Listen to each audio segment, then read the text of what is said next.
It's another episode of the Next Fix podcast where we dive into what everybody wants, and that's the comeback story. And today we've got a rock bottom alumni here, David Nassief.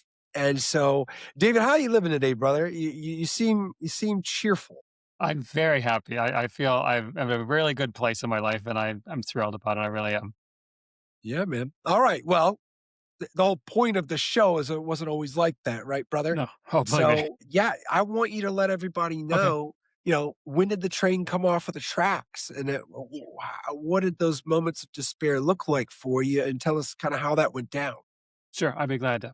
Well, actually, I was 63 years old, and I just got fired after 18 years with the same company. I would not wish that day on my worst enemy. I tell you, I did the math, and if we drained all of our savings and all of our retirement, we would be broke by 65. When most people are sitting back and relaxing, we'd be the other extreme. And Well, I'm thinking, yeah, let me oh, ask you this, David. I mean, you're 63. It's the bottom of the ninth.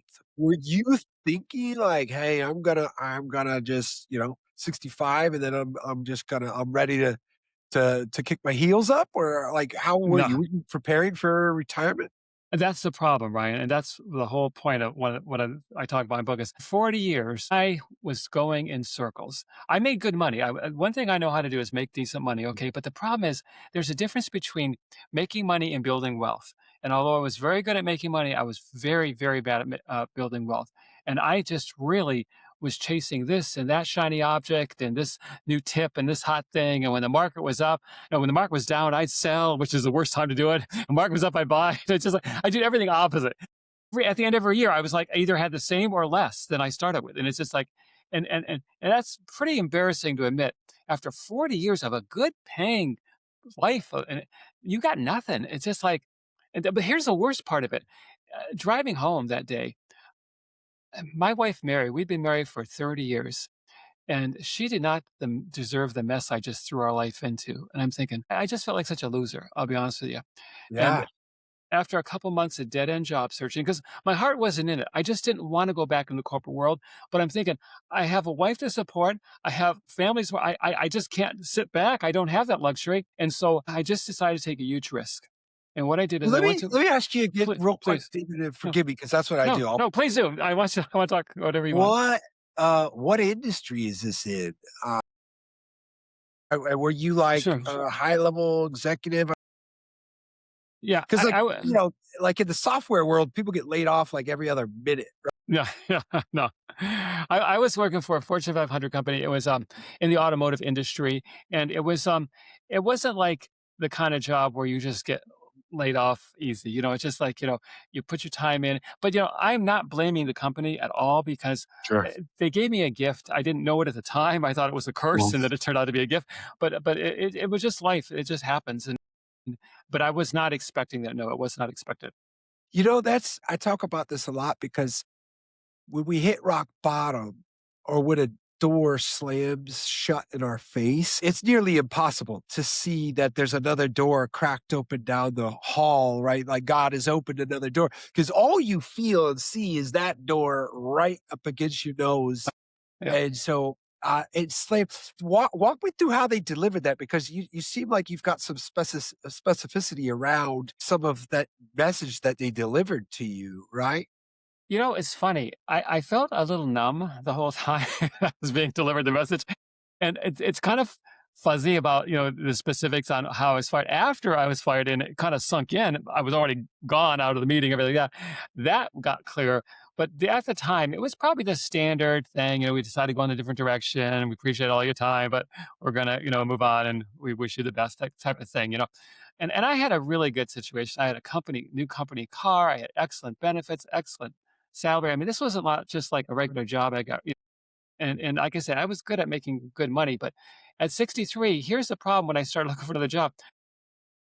They're looking at me like people, they didn't say this to me, but it's like, we could hire somebody half your age for a third of the money. Why would we look at you? Why would we even consider that? Why are we even talking? They didn't say that, but I could just, you said, and I think they could sense in me, my heart wasn't in it. I really didn't want to go back to the corporate world. And I don't think I could really hide that very well. I don't think I was good at hiding that. I just being What honest. that's such an aware thing to say, right? That you knew, like, you were sending a message with your body language and everything else that, like, you're not into it, and they're probably thinking, like, yeah, to your point, like, we could hire somebody much younger. Yeah, So, yeah, man, that's just I didn't think, like I wasn't putting that together that, yeah, the age thing is yeah. relevant, right? Oh, very. So you start giving it another crack and trying to get from I'm imagining similar positions, right? You're just, Yeah, like, gonna think, yeah. right. But I knew in my heart no one was gonna hire me. I just knew I was at too high of a salary, and they just didn't need someone my, you know, age and my I almost felt like well, I remember one person say, "Well, tell me, how would you" I forget how they phrased it, but "How would you bring innovation into our program?" And it almost felt like she's saying, "How can somebody 63 bring innovation to our program?" So anyways, it was crazy. Yeah, man, and so how dark did those times go while you were, like while just finding another job and you're realizing it's not working out? How did Mary feel about it? What was it Well, looking like? it's funny, when I told her she is so supportive. I mean, she is the most supportive wife you could ever ask for. I'm just so grateful. That's my greatest blessing in life is her. Anyways, when I told her, she was so encouraging. But Ryan, I know her very well. 30 years we were married at the time. I could see in her eyes there was some fear, but she didn't want to let me know that. She just wanted to be supportive. And that's why I love her so much because I know she was afraid, but she just, honey, you can do this. Whatever you want to do, you put your mind to it, you can do it. And she may have believed that, but at that moment, I didn't believe that. That's something I Right. believe. Yeah, man, alright, so you're on your back, Yeah. hardcore, right? Uh, man, you know, hope is so important to all of this, right? Yeah. And Yeah. what you just hit on, with not yourself only, but also Mary, is that the belief you didn't believe you were gonna get another job. She didn't she's scared, she's Yeah. afraid. So what how did you turn that around? What was the pivot? Well, two things. One, I remember waking, and when I hit the pillow, I'm usually asleep, and I'm not going to wake up again until, but I remember waking up in the middle of the night thinking, we've got all of our same expenses going out. Nothing has changed, but I have zero money coming in. This is not right. This is not good. This is not healthy. And then I remember one day she asked me to go to the store with her because she was trying to conserve money. And she says, there's a big sale. And if you could help me, honey, we could get it. So I went. So I went to this discount store place. Okay. And I'm looking around, and I'm sure this is not what it was, but I look like all women with their babies crying in their carts. I was the only man I felt like in the whole store. I felt like I had a big sign on me, biggest loser. I felt like this is a Wednesday late morning. I should be at work making money for my family, supporting my family. And here I am. And Ryan, I was at the end of the checkout counter when she checked out. I remember the helpless feeling. I wanted to scream. I wanted to break loose. But there was nothing to break loose to. I mean, what could I do? I was stuck there. And I remember feeling just so hopeless. And I says, this is not right. I am not going to do this. That's when I set on a path to start my own business. But let me tell you, I had scars. This just keeps getting worse. Yeah, yeah, In my 40s, I had tried two companies. One of them plunged me into deep six-figure debt. It was a total failure. And the other one was a short failure. So it's like, so when I went to the corporate world, then that was kind of an escape. Okay, I can't do it. Not everyone can be the self-employed or start their own business. And I guess I'm not one of those people. But I had no other option. But here's the one thing I knew about me, Ryan. I learned lessons from those failures and those companies. And I says, I'm a stronger person because of those lessons. And I'm not going to make those mistakes that I made in my 40s again. And that is an advantage I have. And so I did have a flicker of hope and belief in me that I think I could turn this thing around. And so when I started, if you want, I can tell you this part now. When I started, I was it's a sales agency, constant rejection, rookie mistakes, prospecting and getting nowhere. But even though I kept getting no's and kept getting resistance, I believe that rejection gave me the resistance I needed to build mental muscles because I kept plugging away. The beautiful part about this, Ryan, is I had no plan B. Because what was the plan B? There's no plan B. Maybe I'd be a greeter at Walmart, but that's about the plan. There's no plan. I had zero plan B. So the yeah. point is this: I just kept pushing. I kept grinding. I kept forcing myself to make this work. And in 10 months, I hit an incredible milestone. I was suddenly making more money than my good paying corporate salary. And for a brief second, and this is just a second, Brian, I felt like we made it. But then reality surfaced. I go, wait a minute. I still haven't learned how to invest. I still haven't learned how to save. We have saved nothing. I said, this is the that. So I did a deep dive. I says, I Well, didn't let have me time. let me Oh, let me pump okay. the brakes on you real quick, Oh, David, because please, this is please. really itching at me, and to your story about how you felt in that store, right? In that grocery store.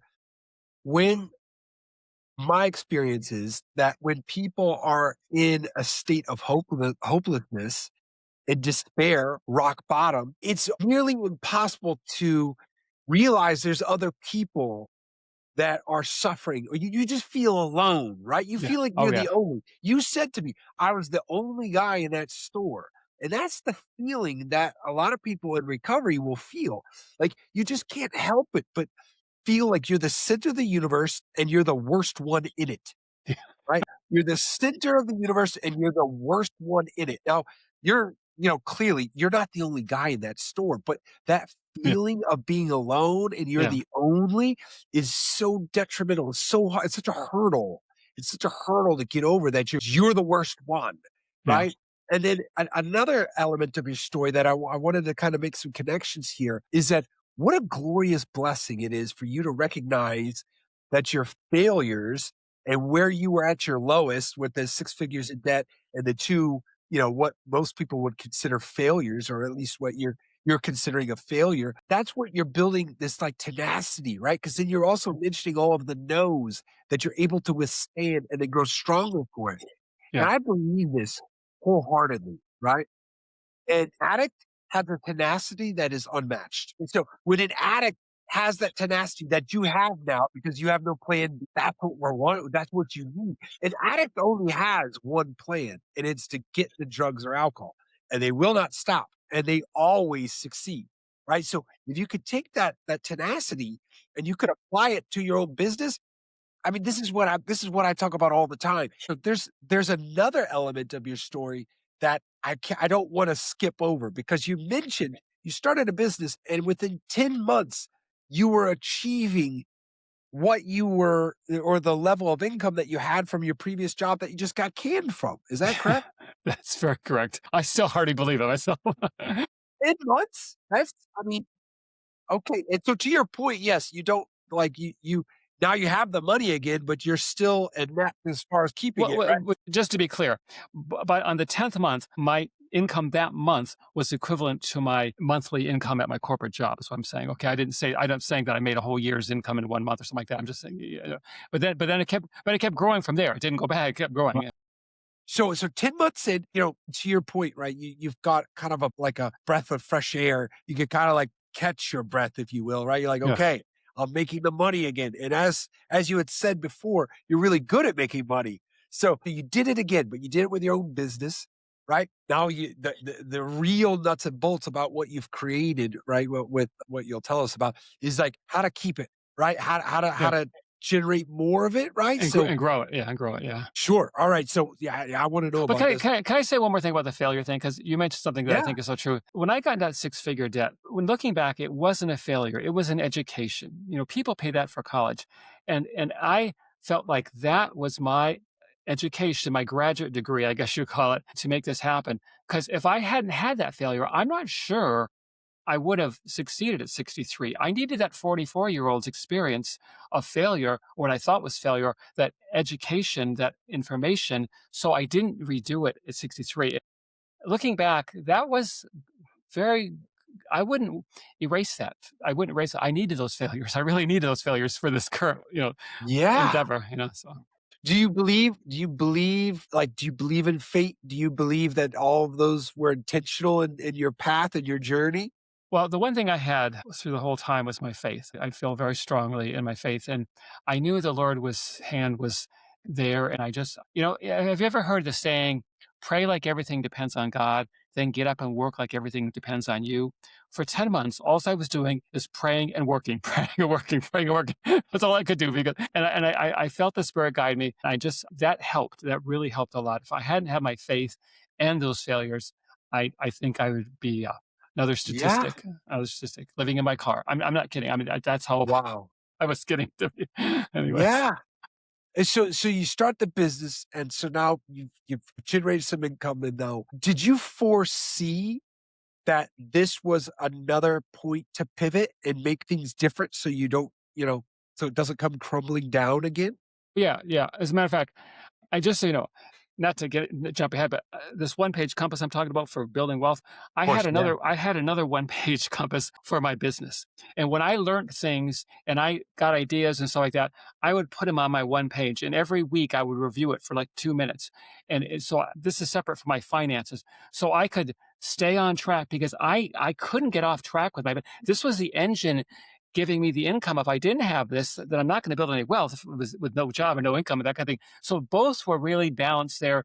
But when you keep it simple on one piece of paper, both directions, it does work quite well. And today I still have the one page compass for my wealth and for my business. And I have a very successful business now. My son's joined me and it's flourishing. Last year was the best year we've ever had.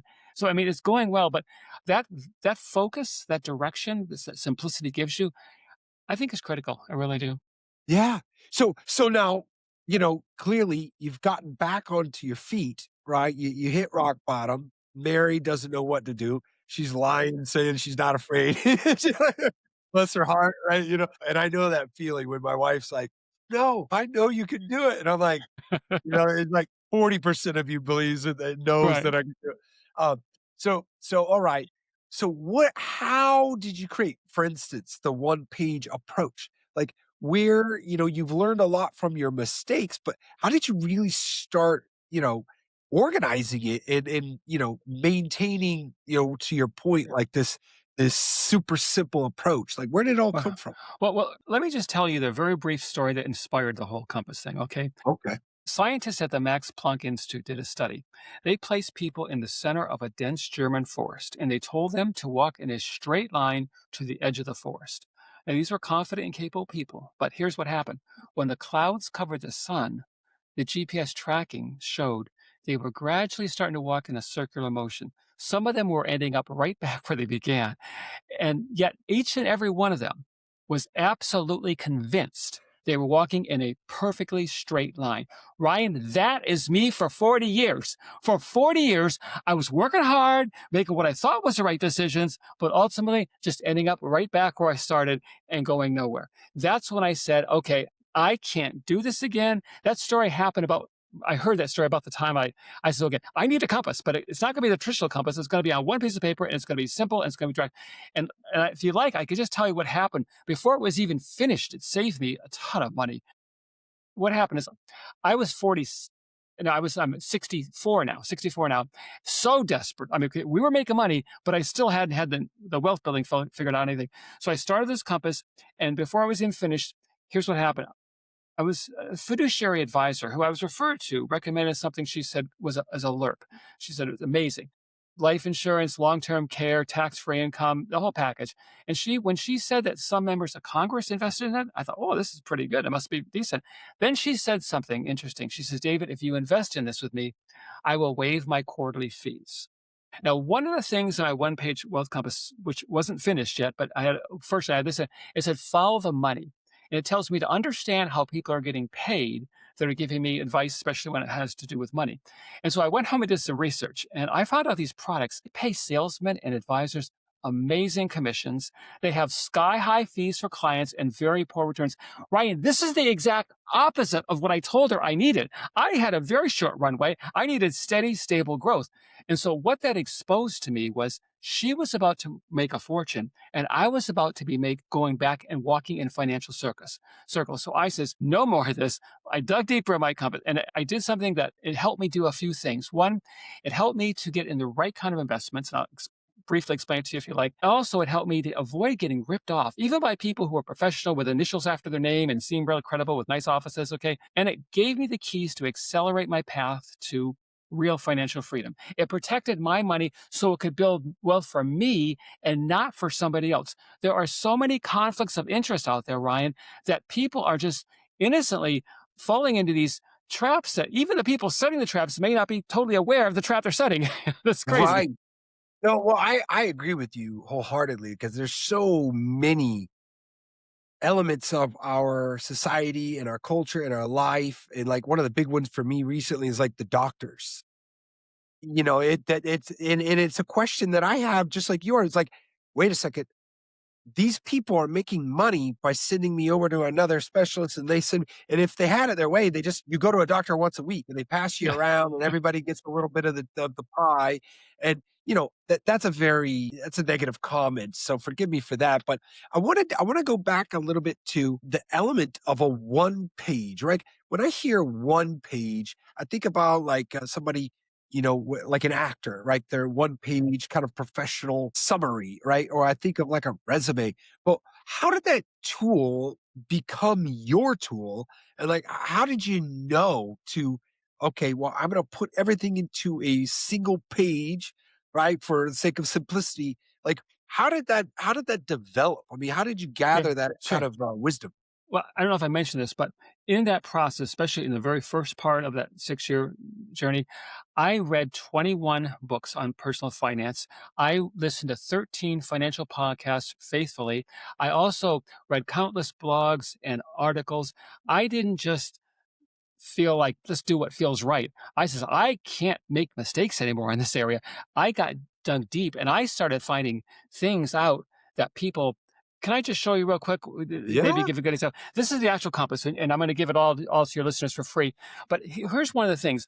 What a lot of the gurus tell you is when you get out of debt, which is one of the steps. Okay, when you get out of debt, then you want to build a emergency fund of 3 to 6 months. Now, I don't disagree with that. But here's what they most of them all say. First, get safety and build an emergency fund in 3 to 6 months, then start your investing process. Okay, well, they just got out of debt. And so I did the math, and here's what I found out when you do that. You're going to delay your investing about a year, maybe a year and a half, because getting 3 to 6 months of your expenses, that's gonna take some time. Just that delay in the process, if you follow that from 25 to 65, that's $500,000 you're out of because it didn't get that compounding.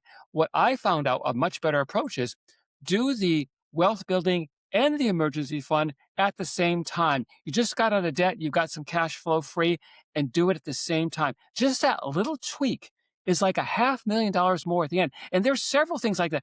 These are dogmas that some of these gurus say, oh, this is the way to do it. There's no other way. And it's like, wait a minute, let me just see. And when you do the math and really delve into that, and that's why I did this, because I says, I can't even the gurus who are acting like they're really your buddies, and maybe they're good people. They maybe just don't know because they never did the math either.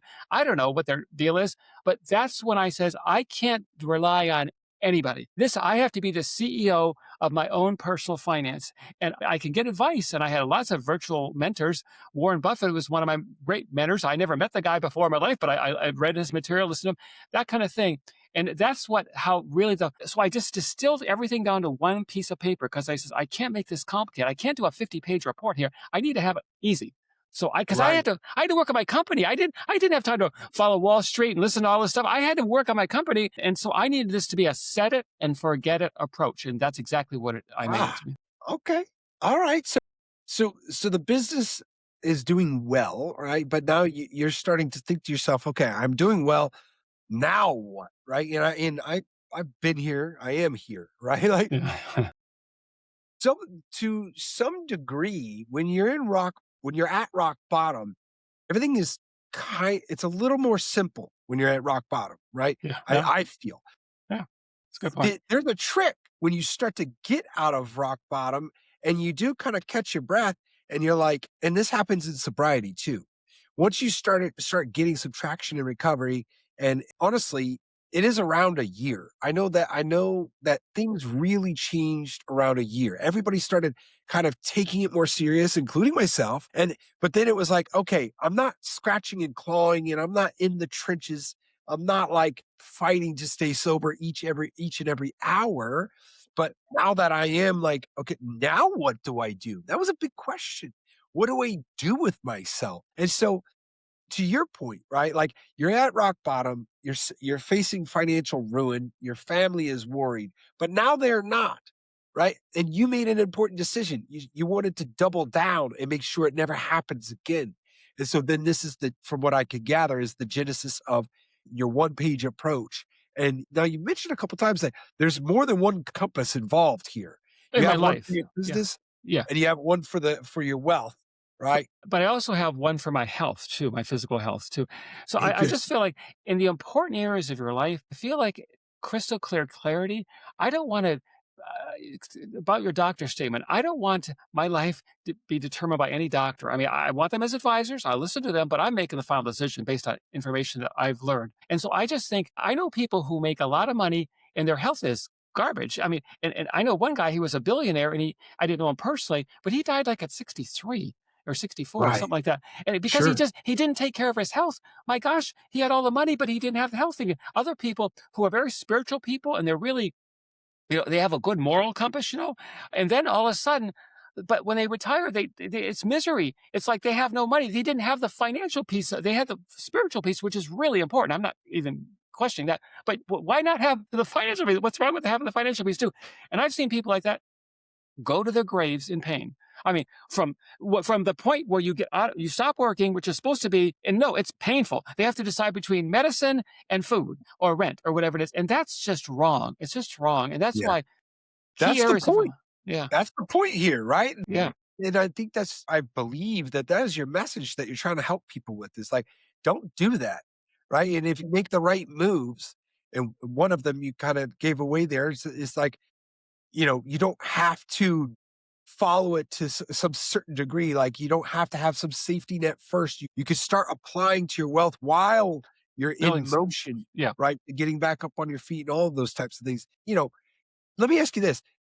Do you feel that every person's one page would be unique? Or do you feel like the answer, like what yours is applicable to everybody? When it comes to finances, I'd say they're I don't think they need to be unique because math is math and the financial world is the financial world. Now, when it comes to like your spiritual compass, no, that's going to be a personal thing. And mine's going to look probably very different than yours. I mean, we'll have some common things, I'm sure, but very different things. Health wise, I don't know. There's a lot of information out there, Ryan. I'll just give you an example. This is not about money, but it just makes a point here. When I was 55, I went to the doctors and he gave me a blood test. My cholesterol was 235, which is very high. It's dangerously high. He says, David, we got to get you on statins right away. I go, okay, well, wait a minute. Let me do a little research first. He goes, then he gave me the story about his father, how he had high cholesterol. He died. He almost had tears. It was very emotional. I said, okay, I respect what you're saying, but I just have to do my own research. He was not happy with me. Went home, did the research. I found out there's more solutions than just drugs, lifestyle and diet and exercise. So I did a 180-degree turnaround on my health. And I went back in less than, no, 90 days. It wasn't less than, it was full 90 days. Tested me. I went from 235 to 175. Anything under 200 is really good. Okay. I'm Sure, 175. And he said, sure. and I want to tell him, I was so excited about it. He didn't want to hear it. He goes, yeah, I had to almost shake him to listen to me. No, he didn't want to hear it. If you can't take drugs, that's the only, it's a fad. It's a fad. Okay. I'm 72 now. Guess what my cholesterol is now? 65. It's 10. So what kind of fad is that? It worked. So I'm just saying, when it comes to health, I don't like to give other people control either. Right. Hey, well, good on you for that. I can really appreciate your dedication to figuring out these things on your own, right? But now for other people, you've found a rather good one page for wealth management, right? Now, is so it kind of like to my question earlier, like, is there a minimum for somebody to, I don't know, like start with? I mean, I haven't read it clearly, but like how does it approach? Is it principles that people can apply with any amount of money that they're making now? Or is it like, oh, this is what you do with X number of dollars? Well, let me tell you, it's two pieces of it. This is the 9 trail markers that will get you step by step where to go. But these are the 5 guiding principles. And why this is important, Ryan, is because even if you're on the steps and somebody gives you something, a new idea that it's not part of the steps, you go, well, that sounds pretty good. Well, then you go to the principles and say, wait a minute, this is really clearly against this principle. I'm not going to do this. So it's like you got the steps, but then you got the principles as kind of a guardrails so you don't get off Sure. track. And I felt both of those were very important. Most financial people, it's just steps, or maybe it's just principles. But I said, no, they need to marry each other. And then what's the beauty of this is, say you're on a certain step and you say, well, I need more help on this debt thing, David. I'm really in deep debt. Then it just says, go to chapter 4 and it will give you a multiple different options based on your personality and your situation on how to get out of debt in the most direct, effective way. And so this is like the 30,000 foot view. And the book which goes, you can get with it. This is like the map. Turn right, turn left at this intersection, turn left. Okay, so 30,000-foot view is not going to tell you that, but it'll keep you on the right direction. This will keep you out of trouble and keep not you out of the ditch, that kind of thing. Does that make sense? Okay, all right, so it's kinda like a 1-2 punch, right? Yeah, So you've got, yeah. like, you've got the one page, right, which is just, like, something to reference often to kinda, like, to your point about the guardrails, right? Stay on the path generally and be pointed in the right direction. And I think throughout with it but you do a very good job of revisiting these ideas often, right? Like, you had Oh yeah. mentioned that. Well, Yeah, that's why I have a 2-minute review every week. It doesn't take any more than 2 minutes to just go over this so I could say, oh, I did that impulse buy yesterday and I broke the rule of for impulses you have to wait 24 hours just to make sure that it's a real thing, it's not just an impulse. And so that keeps me on track because I'm going to make mistakes. Everyone's going to make mistakes. But when you're reviewing this every week for 2 minutes, you pull yourself back really quickly before you get too far down the road. right. And now it's like it's a nightmare. Like, and you mentioned to me, Ryan, about do I make enough money? Can I tell you something that I just got to put that lie to bed here about not making enough money? Let me share this with you. NBA players on average make over $10 million a year. I didn't say $10 million in a career, Ryan. I said 10 in a single year. Yet, after 5 years of retirement, 60% of them are broke, according to the Netflix documentary Broke. And the NFL is worse. NFL players, after only 2 years of retirement, 78% of them are either bankrupt or in serious financial situation. That's according to Sports Illustrated. Now, Ryan, compare that to Dale Schroeder, a basketball loving carpenter who made modest income his entire life. At the end, for him, his portfolio was $3 million because he learned to live on less than he earned and invest the difference. This carpenter making below average income had more money than most NBA and NFL players who are making the $10 million a year. There's a difference between earning money and building wealth. The NBA players were great at earning money. I used to be great at earning money.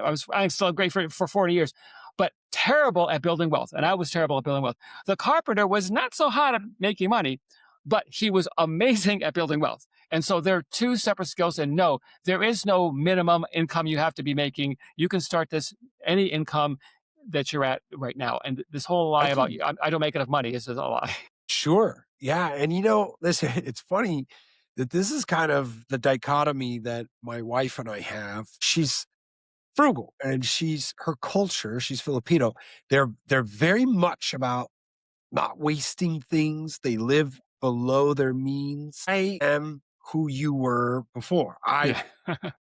I spend my energy to make money. I spend very little energy on making decisions on how not to spend it, right? And I understand it's not ideal. Hopefully, and I pray often that the two of us will can kind of balance each other out in our latter years. Yeah, it is. I think you bring up a good point though, because I think just too often people will believe that their current situation is missing something. And I'm talking rather generally about all types of goals, including their health or including their spirituality or including, wealth management.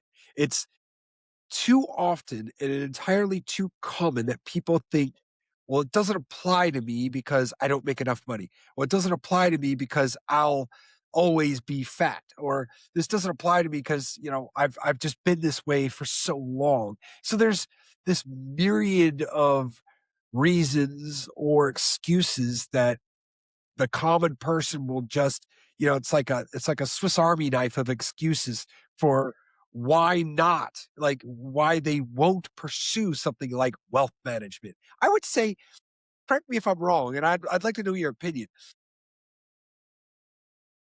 I would say 3 out of 4 people believe that the subject of wealth management doesn't apply to them. I thought that for 40 years. I thought, hey, I make good money. Obviously, I'm good with money if I make good money. No, that's not true. But you said something, right, that makes me, I want to comment on. You said you're very typical, by the way. Your wife is one way, you're the other way. One tends to be more of a spender and the other one's more of a saver. And that's very common. I think opposites attract, whatever. But the point is, a lot of it is intimidation, like, oh my gosh, get a financial planner or read all these books or whatever. But if you can sit down and say, honey, this is simple. It's on one piece of paper. Let's look at one point and just look at it and just maybe we can get started together on this thing. And when you both can sit down and see a simple path, that's my whole key. So many people were intimidated by, oh, I don't know enough, or I don't have the degrees, or I'm not a Wall Street expert, and whatever the thing is you don't have to be. It's incredibly simple to do it. I just ripped out all of the reason the financial community makes it seem complicated is so you have to hire them to do the work for you, and they get a big cut of your money. That's totally not true. It's a lie. Yeah. It's a lie. So, Yeah, and I wanna bring this up too because it's very relevant for why I've written a book, and I self-published my book, and I started to realize that there's like an army of middlemen. There's this army of middlemen all right. that are on the take Yeah. and make you believe that you cannot get the job done on your own for whatever reason. But I believe that doesn't just apply to book publishing, it applies to a lot of things, right? Is Oh, yeah, it so does. there's all kinds of people that make careers of being that middle person. And there's a very important point too. In like the 70s to 90s, it was all about permission. You needed permission from a record label to produce music. You needed that permission, and they would kind of put you on, is what is actually still a relevant term. They would put you on, and you would get a record deal. That doesn't apply anymore. You can make music, and you can share it. The technology has changed the landscape, and it's also relevant to publishing.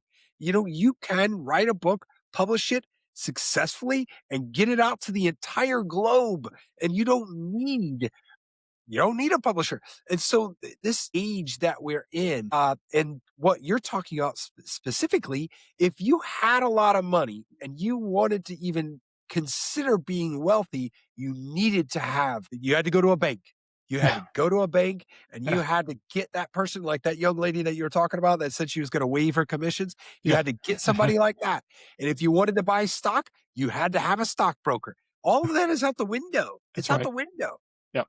Yep. And your point about a middleman, can I give a lot of people say, Dave, what is the biggest financial mistake people make? And I just like to share this with your listeners because I think they get something out of it. The biggest financial mistake people make is they're paying tiny termite sized fees that quietly inflict termite-like destruction on their portfolios. And let me give you an example. You got two people, same age, say 25, out of college, earning money now, same income level. They both invest $1,000 a month for their full career, 40 years. Okay. Person A puts it in a low-cost index fund with a 0.03% management fee. Person B goes to an advisor who charges a full 1%, which is standard, and they put them in an actively managed fund, which has a 5.75 upfront fee and a 0.66 ongoing management fee. Okay. So you do this for their 40 years. Okay. At the end of 40 years, person A has a portfolio of $0.5 million. Person B has a portfolio of $4.2 million. Same contributions, same market returns. The only difference was the fees, creating a $4.3 million difference. And here's the thing, that's assuming they never got a single raise. If we figured in their raises, it'd even be a bigger difference. But here's the saddest tragedy. Person B probably feels like, oh, I got really good service. I really like my guy. We went golfing one day. He's a really good guy. Little did he realize he did the equivalent of funding someone else's retirement with half of his own money. Right. I am not saying I'm against advisors, but what I am against are products that enrich Wall Street at the expense of their clients' portfolios. I'm embarrassed to tell you this, Ryan. I never questioned fees for 40 years. I thought those were the rules of the game. But I later learned when I did this compass that the rules we don't question can cost us the most. In that person's case, it was $4.3 million quietly leaving his account month after month, year after year. And that's what people got to understand. It's not complicated. They try to make it complicated so you don't understand. And that 1% fee, that's no big deal. That's a big deal. 1% fee is a big deal. I'm going to say right now. Yeah. Yeah, well, I mean, I love what you're doing, brother, and I love your enthusiasm and your passion for this. I love that you came back from rock bottom. It's all outstanding. Well, I want you to share with everybody like what do you have coming? Because I know it's the one page wealth compass, right? There's the book, And then there's also the one page, but kind of explain, how people can get involved in this, like your ecosystem there. Absolutely. What I like everyone to do is get this for free. I'm not, this is my secret sauce. This is what got me from 63 to not only 69 financial free, what I still use today. And my portfolio has doubled 3 times in 6 years. It doubled. The last double, it was a 7-figure double. This next double will be double the 7-figure double. I mean, that's how this it really gets going. But what is this is free. I'm not selling anything. You go to my site, everything is free. The only thing is there's a link to the book if you want to buy the book on Amazon. It's a very reasonable price. I'm doing this because here's the deal. I was in a unbelievable, horrific storm, and someone gave me a lifeline. And I felt I was inspired with this compass, and it saved me. I felt the ultimate in selfishness is to keep it to myself. And so this is a pure passion project. I'm not looking to make any money off it. I'm doing fine with my business. Okay. I don't need this.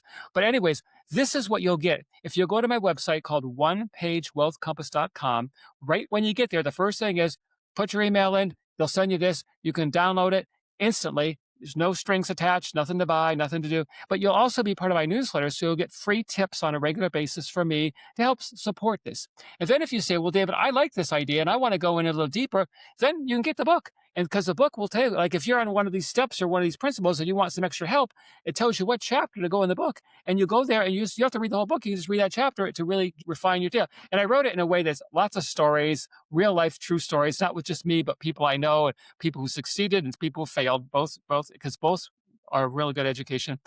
And that's all I have. I don't have a course to sell you. I'm not trying to get your money for anything like that. I just want to help people to get out of get onto a path that they want to. Isn't it beautiful, man? Books are just such a passion project too, Yeah, right? they are. They really Like, are. books very rarely go above like 25 bucks or whatever it may Yeah. be. And I just think that I think it's just the ultimate use of our knowledge. It's the best way to pay it forward, right? To put it into a book and share that message in written form. And then for other people to be able to take that in, it's timeless too, right? Yeah. Like you are intentionally putting this out. And the website might go, who knows? But like your books are going to be floating around, and I just think that's such a beautiful thing, man. That you've made a decision to share this with people, and it's not for any other reason than you feel that it's important, and it is important, because, yeah, there's some people that go to the grave in pain. And they do. They do. And I don't want anybody else being 63 on the edge of a financial cliff like I did. There's no need for that. And you don't have to make a lot of money. You really don't. Yeah, I made decent money, but I wasted it all. I really did. So it's not about. Well, listen, man, I truly appreciate you, brother. Thank you so much. Well, thanks Uh, for having me. I've enjoyed it. I really have. all right. All right, David. Well, man, everybody, I'll put it in print for everybody to come check it out, man. Get your ducks in a row. Don't die in the grave in pain. That's a Yeah. bit harsh, David, but, uh, well, hey, man, you've been a blessing. This has been another episode of The Next Fix. Thank you.